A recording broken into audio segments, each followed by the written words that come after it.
How do you balance a load? Balancing a load in a distribution board is very, very important.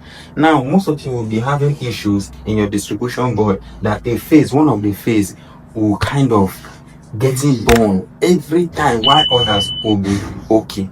Or some part you see two red cables that bring supply will be having issues, and you keep on changing your start plug, your main switch every time. So the reason why all those things are happening is, as you welcome to Bosco's Electrical Solution channel.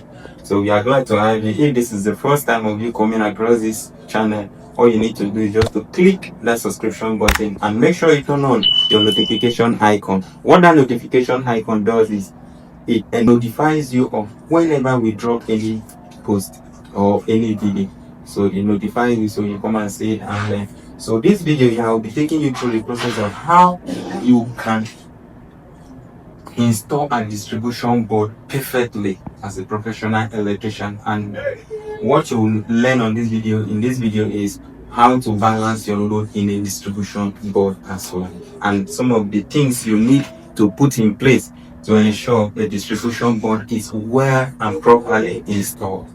So now let's begin with identifying the cables and what makes all this system work effectively. So by the right hand corner of this distribution board, as you can see, this is the earth cables. This is where you connect your earth. And how do you identify the terminals where our earthing system in the distribution board is supposed to be faced? So now you will see a sign here like this, an earthing sign.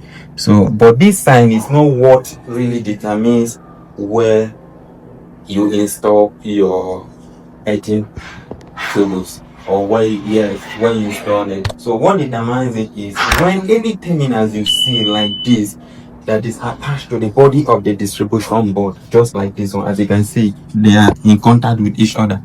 These terminals are touching the board, this distribution board. So anywhere you see any distribution board like this is where you connect your earth. Is where you connect your earth cables. So why at the neutral point, how do you identify neutral? So neutral cables here are black in color. So we have blue color as well. So here we use black. So now, how do you identify the point where you install your neutral cables? Some parts you will see N, capital letter N, which indicates neutral. While here, another important aspect of view for how you can identify neutral in a distribution board is this. You can see, unlike the heading point, the terminals are in contact with the body of the distribution board. But here, the neutral aspect, you will see this is an insulator. It's a rubber insulator. This is a rubber, so it has nothing to do with the body of the distribution board. They are in no way in contact with each other, unlike the earthing system. So that's just it. And if you observe very well, you realize that I had to turn the neutral cables upward, the naked one upward. The reason why I did it like that is in case any wire pulls off, this electrical, so you don't guess, you make sure you do it appropriately and how it's supposed to be. So now I face it this way, so there's no way the naked cables that are supposed to be facing this I will face here. So this is where our live cables will be. So as you can see, they are all fixed properly. So now, how do you balance a load? Balancing a load in a distribution board is very, very important. Now, most of you will be having issues in your distribution board that one of the phase will kind of getting born every time, while others will be okay. Or some part you see two red cables that bring supply will be having issues, and you keep on changing your start plug, your main switch every time. So the reason why all those things are happening is because of load. Now let me explain the importance and how this load is all about. So this load is, for example, you have a child of 5 years and you know very well that that child of 5 years cannot lift or carry 10 liters of water. So now if you give that child 10 liters of water, the child may eventually lift it a little bit, but it doesn't mean he or she can carry it. So now if you forcefully put that 10 liters of water on that child's head, within a space of time, the child will be tired and will tend to drop it. And if you don't drop it, that water, because of the weight of the water, it may tend to affect the baby. or the child. It will tend to affect the child because of the load. The load is higher. It's just like, let me just use this thing, improper fraction. The numerator is greater than the denominator, so it will tend to press it down. So rather, it's supposed to be in the other way around. The denominator in mathematics is supposed to be greater than the numerator, so it can hold it firmly.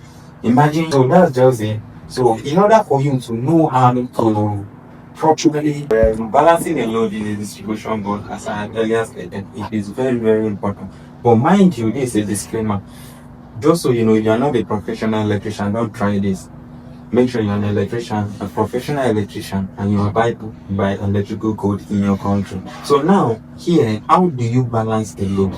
So now, for example, if you have like 6 loads, like AC, water heater, 3 AC, 3 water heater, how then do you do it? You split those loads by these 3 phases. So now you end up having 2. So you give water heater 2 water heater 2.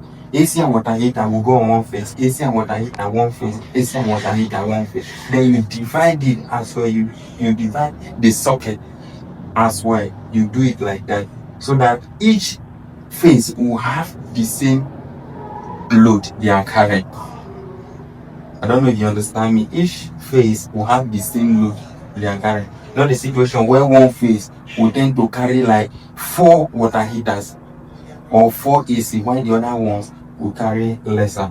Apart from water heater, the other unit, I'm just using a reference of water heater and AC because these are major electrical appliances that are installed in this flat. So that's why I'm using it. So we have cooker unit and the rest of it. So that being said, you can as well split it with your what is it called, your socket and your lighting point as well. Make sure each phase carries the same load. Not the situation where one phase or 2 phase may tend to carry more load than the other ones. So, and it is very, very important to use good cables, original cables and cables that are okay. So that is just it. Now the system is okay, and this distribution board, I recommend this time to use it. If there's any short circuit and this distribution board, the breakers will trip up on its own, letting you know that there is an electrical issue, a short circuit.